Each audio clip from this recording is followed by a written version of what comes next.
Carson Beck is an outlier in today's college football world. The former four-star recruit has sat behind guys like JT Daniels and Stetson Bennett, waiting for his opportunity to take the reins of the dangerous Bulldogs offense. He has been a backup for over 40 games, and to put that in perspective of how rare it is for a player like Beck to sit around and wait for a shot, according to The Athletic, Beck is the only top 50 rated quarterback from the classes of 2017 through 2020 who did not start a game in their first 3 years and hasn't transferred. Of those 200 quarterbacks, 22 moved to another position and 10 stopped playing due to medical reasons or quit the sport. That leaves 168 other quarterbacks. Beck is the only one who hasn't transferred or already started. Why has Beck sat and waited for his turn? Maybe it's because he comes from a military family, maybe it's his love for Georgia, or maybe it's something completely different. Only Carson knows the answer. What I can tell you is the Carson Beck story, and you are not going to want to miss it. Carson Beck has always played with a chip on his shoulder, and throughout his early football career, that would lead to him finding a lot of success. Basketball was Beck's first love though, and football was his third behind baseball while he was growing up. He was actually a highly rated baseball recruit throwing in the 90s and had several major league clubs talking to him. He originally committed to Florida for baseball, but would decide to walk away from the game before his junior year. He began playing quarterback at the age of 7 and impressed with his arm strength playing Pop Warner in Jacksonville. He told Savannah Morning News, "I always had a super strong arm ever since I was young. Normally when you're like 7 or 8 years old, you just run the ball every time. We were running like spread and actually throwing the ball." Before his freshman year, he went to a camp at Georgia where he fell in love with Athens and the university. He even wore a Georgia shirt every year to the Florida-Georgia game in Jacksonville. Beck started his high school football career at Providence School, where he served as the backup for his first 2 seasons. Former Georgia quarterback Blake Barnes was the offensive coordinator at Providence School, and Joe Cremens, a starter on the 1980 national team, coached the defensive line. Being the backup made Carson work harder as he felt he should have started over the guy he was backing up the previous 2 seasons. When the starter went down with a torn ACL, Carson showed off what his high school team was missing out on by throwing for 994 yards and 12 touchdowns in 4 games. Bobby Ramsey, the head coach of Mandarin High School, told Savannah Morning News, "You could tell on film he was talented, had a strong arm and was athletic. Did I think he was going to be Mr. Football? No. Derrick Henry, maybe I thought he would because I had seen him for 3 years at Yulee High School."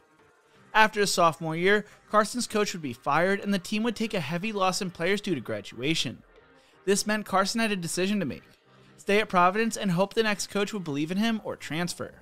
Beck chose to take a leap of faith and he transferred to Mandarin High School, who was coming off a 2-8 season that previous year.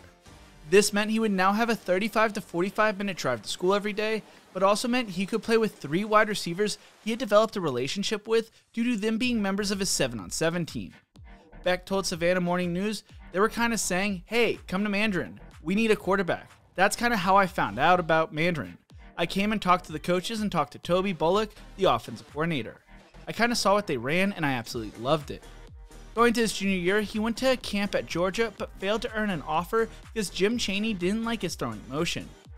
He then attended a camp at Alabama where he walked away with an offer, although he was an unranked recruit at the time. He chose to commit to Alabama when they offered and was told he was the only quarterback they were taking in the 2020 recruiting cycle. Going into his junior year, expectations were not super high for the Mustangs, but that would not stop them from shocking the world. Beck led the Mustangs to the 8A state title game, where they played Miami Columbus, who was undefeated at the time. Class 8A is one of Florida's most competitive and largest classifications. Beck finished the game throwing for 329 yards and 5 touchdowns in a game that came down to the wire with a final score of 37 to 35, cementing Mandarin's insane turnaround. Head coach Bobby Ramsey was named the Coach of the Year, while a star quarterback beat out Lakeland's DeMarcus Bowman for the Mr. Football Award, earning 15 of the possible 23 first-place votes. After Beck won the award, he told the press, "I've got to give the credit to my coaches, my receivers, my offensive linemen. I know that's what everybody tells you to say, but it's true. Without the athleticism they have, none of this is possible."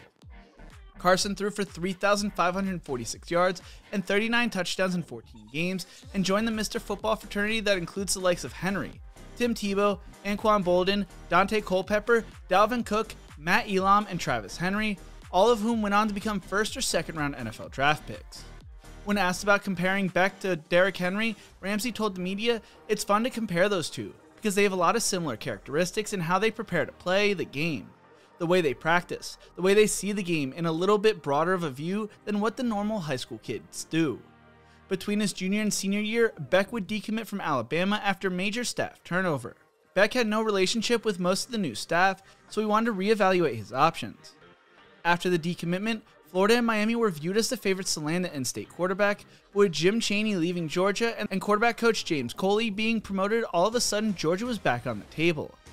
Out of nowhere on February 27th, Beck's 7-on-7 coach received a text message from new tight ends coach Todd Hartley, who had recruited Beck at Miami. Coley called that night with the offer, handing the phone to Kirby Smart. Carson's father, Chris, who had played for the Naval Academy from 1989 to 1992, told the media, "Carson always kept the mindset of, I have to earn it. I looked at it when Georgia offered, it was the perfect timing. The right place, the right time. It's what he wanted." Beck announced his commitment to Georgia days later. He was going to play for the school he had fallen in love with. Carson was supposed to star in Season 4 of QB1 Beyond the Lights, but the series would be unfortunately canceled.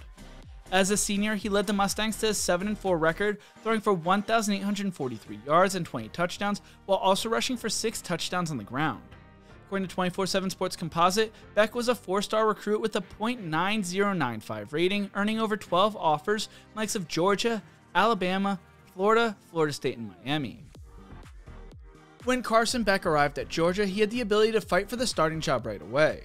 The quarterback room was going into the 2020 season consisting of Wake Forest transfer Jamie Newman, USC transfer JT Daniels, junior college transfer Stetson Bennett, and redshirt freshman DeJuan Mathis. Newman decided to opt out of the 2020 season while Mathis transferred to Temple. Stetson Bennett originally won the starting job, while JT Daniels also got playing time, but eventually Daniels would transfer to West Virginia and later Rice.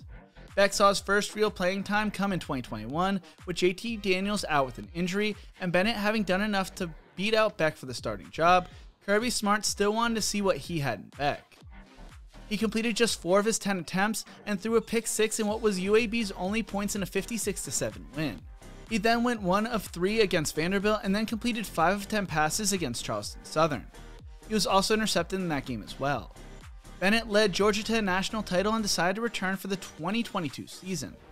With Brock Vandagriff and Gunnar Stockton on the roster, no one would have blamed him for transferring, but according to his father, that was never an option for Beck. He loved Georgia and wanted to fight for the opportunity. Beck told Dog Nation, "It's definitely something I've always kept in the back of my head. Honestly, I don't really want to go from school to school. That's a lot of moving schools, being with a new team, having to develop a connection with a bunch of different guys. I love the guys here and it's a lot of fun." Beck would be named Bennett's backup going into the 2022 season and focused on improving his mental side of the game. When he got playing time against Vanderbilt, he completed 8 of his 11 passes for 98 yards and 2 touchdowns. He also got playing time during the national title game. After the game, Beck's mind was elsewhere.